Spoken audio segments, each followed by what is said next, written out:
Make peace with yourself. The war outside exists because the war inside exists.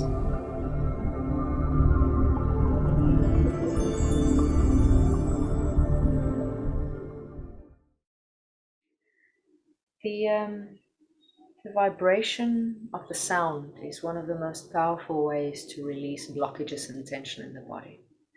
So when you're working with the breath, it's almost like a slow expansion and contraction that you're getting into whatever areas of focus you bring that breath into.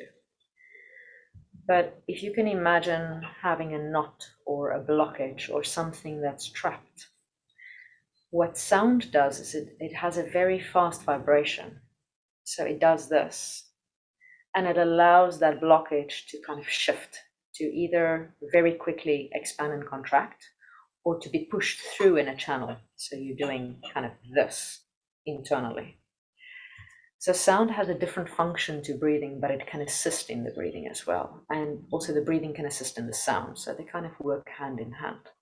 But when working with sound, because it can be very powerful working with sound, it's good to also work with the breath consciously, so that you guide where you want to take the sound, where you want to take the breath into all parts of the body.